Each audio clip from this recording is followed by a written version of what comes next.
tué. Il bon gens bé, il on les tabe bé. Ye non. Américain ba na kon yon. Ni mi jila di mo. Ye amenye. Me nya ko le bio on la ya Daniel. Nous vont là, me nya ko le bio on. Amo le bio benare, banu jila se benare. Banu ko le zumbu nya me bada. Ni banu ko le souhaiter malheur na honorable ko nema ko prisonnier jile jawari. Amo jila nya benare. Gake meke honorable ko nema ko banu nyonu nde kukuna banu mama o banu nde kukuna mo ole ifada bole de kuku enula ke olai mayo honorable mi yegbe ola be yo iwa fada mjila kho mbimi gake meke banu le ile yare nuke yo le o nuko gbale wo ami badaye oni nous vont là oni ko wa me yo npo di ameo yim le don banu bo no vene fajina fada o on ne veut le fadina fada nous kayo balé o va le vidéo be fada o muso keyo be nya o justice o juge o sonya nya amenye keyo banu ko le zunware akeme kimi banu vele de kukuna fada o kakeme ko npo dia me kuku aware nous kayo va o ni ma ba home o me le suivez et son la dila c'est nous ko yo me le suivez ne seront CA et nous ko elle suivez azega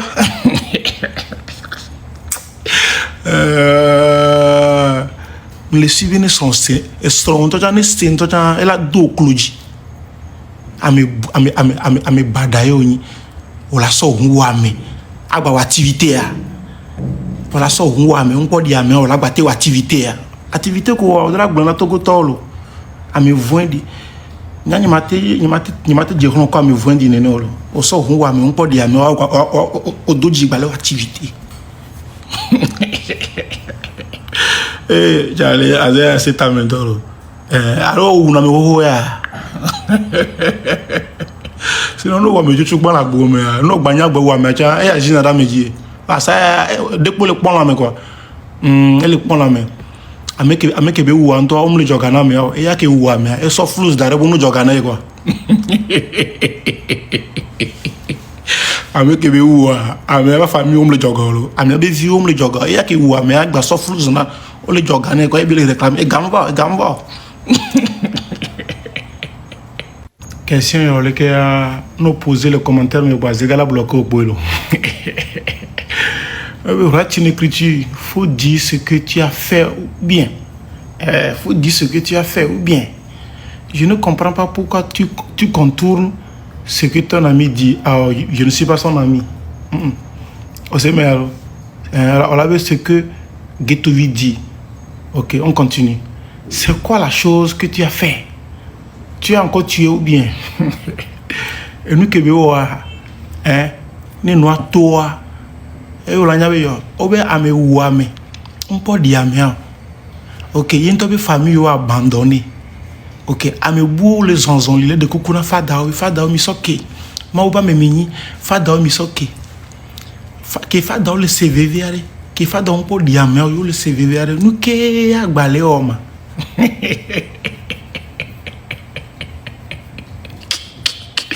Car les misères, il a des gaz de cas. Ah mais ça me que signal de cas. Et ça on peut dire mais il y a la laisse quoi. Il y a la laisse et quand et ça flou et ça numéro flou et ni statut quoi. Il y a molé envoyer Ghana quoi. Et il y a ou amelo, voyez balé envoyer Ghana quoi. Avec be ou mboya de ah bientôt ni mignon. OK, mi jogane ni mi asona avec ou abe vi onu dumuro ah. Oh, flous le dégbe. Timon le dégbe. Et bah, l'activité là. L'entendre que qu'on a mis. Et nous qui be dossier le nema boa. Nous t'en que nous blanc pas fada pour si sur la badji la baleke. Comme nous au ande au dadje na mo be yemunyo voir comportement voilà des chambre nous ko ke won aye nya la le oui. Anu dadje. Azega nous ko va gblin.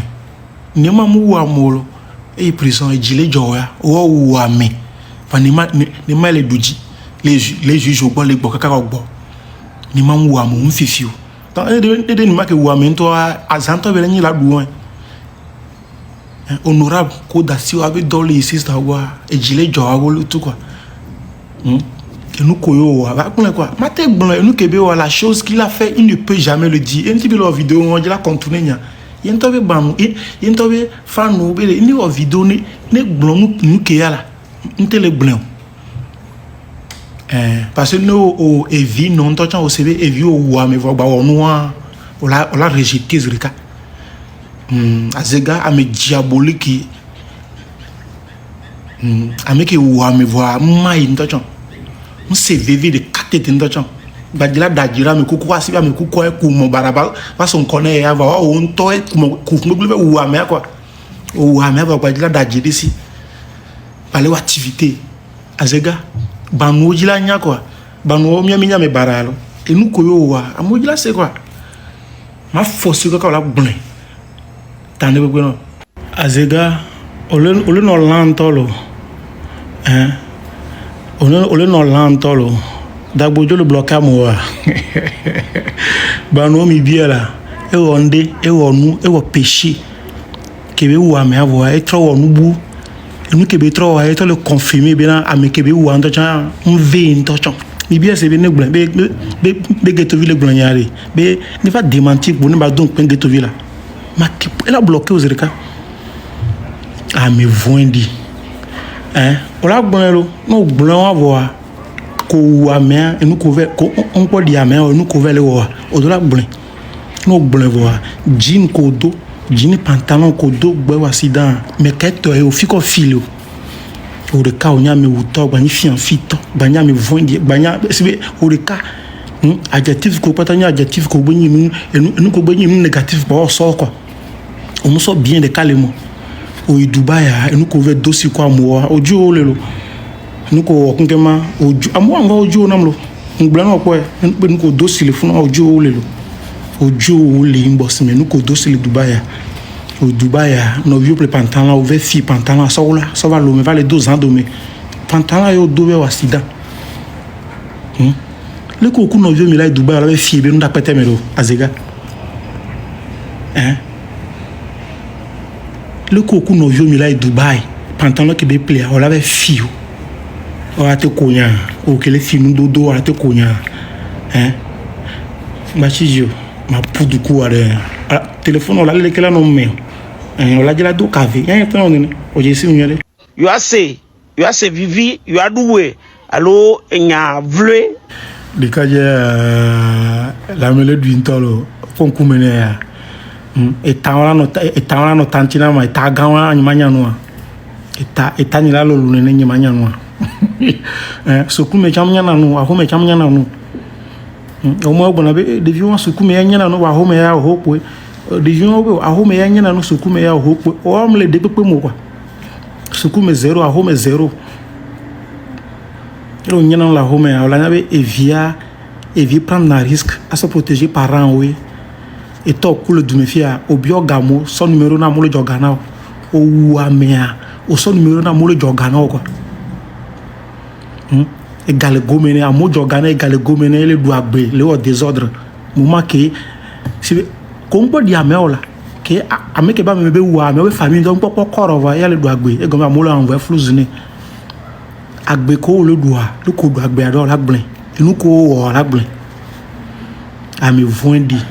O so huwa me avec son numéro na bono jogane ko joga ka gavo amu 6 mois on peut so humbe ka be huwa me ke parce que e gbajila huwa me ga me ni la home ya no wi be o chale la ya e be o plan be ni be ona banu jogane lo ke be huwa me banu jogane ntolo no wi be aw la home nyi ngbale on de po o be nyi ngbala home nyi ngbale on de po no le simu na fo huwa me amolo yo wa ho fechi ku gabe nya ko le bona mo ko o jogane ga ke do gavo ay ba so hunto daga be wu ameke malheureusement ne e ve ji câble village nyonwe nyona tipo fla ho nga câble yo mo na habam do so bukina be nya ne na gba wu echa ka ga vesti be telephone be ngodo me no fakoyin amo no jogano ame so hu wu ame e yo nya nyamva ame kukwala nyimba mbe po ya electronique na be enyi lan le ho maso enyi lan le ho maso aso do da so ku vi quoi Et où me faire là, mais que quoi, hein?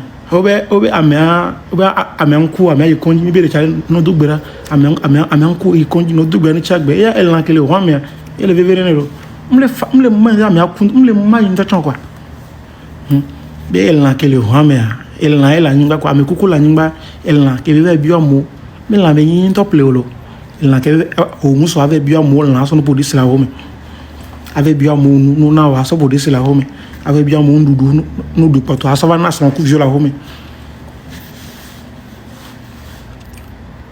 azega ko ameare nko gwa be wole ni mako wale yo egbe nya me bada ba home o don to go tola o la gbe oda jira si wa to go to be geto wi da jira si la ke Dubai are jini ke doare e nto etola e Dubai are yin wo desordre la ni kama la sentir. Hello guys, voilà les gars, j'espère que vous avez regardé la vidéo du début jusqu'à la fin. Les gars, c'est dosé. C'est vraiment dosé, hein. La sortie de Ghetto V est recangolex. À l'heure où je vous parle, c'est gâté sur Watchin. Et tous ceux qui avaient attaqué Ghetto V là, maintenant qu'il est revenu, là, c'est gâté sur Ghetto V ne fait que sortir des balles perdues. Mais vous avez écouté ce qu'il a dit sur Watchin. Depuis qu'il est sorti en même temps, depuis qu'il a fait le live là, c'est Watchin qui est en train d'attaquer. Il a fait sortir des dossiers lourds. Hein, quand je dis lourd là, même Mato de temps même n'est pas lourd. C'est lourd quand. C'est ça qu'il a fait sortir sur Watchin. Et voilà, Watchin aussi dit que nous quand il a dit lui aussi va pas laisser partir. Et puis il est parti sortir comment l'appelle-t-on l'ancienne vidéo, une ancienne vidéo de c'est un ancien son, c'est pas une vidéo de Ghetto V où il disait le début que vous avez vu là. Voilà. Où lui-même il parlait, il disait des choses et tout. Voilà, pour lui répondre en fait. Lui n'a pas parlé. Il a juste pris son son que lui-même il a fait. Pour lui répondre, pour dire que, frère, c'est ce que tu dis là. C'est toi qui as dit ça, non? Donc ça veut dire que là, toi-même là, on t'englobe dans toutes ces personnes-là. On t'englobe au fait.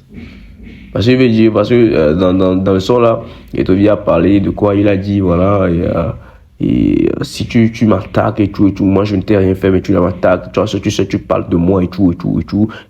Il a beaucoup parlé. Hein? Et comme lui aussi sait que Ghetto V est sorti pour parler, sans que lui-même, il ne dit rien. Il est fâché. Puis il est parti sortir le son là. Boyaka. Et c'est là que Ghetto V est sorti pour répondre. Vous savez que Ghetto V n'est pas hypocrite. Si c'est d'autres personnes là, ils allaient faire vue ignorée. Mais comme c'est Ghetto V là, lui n'est pas hypocrite. Il n'est pas.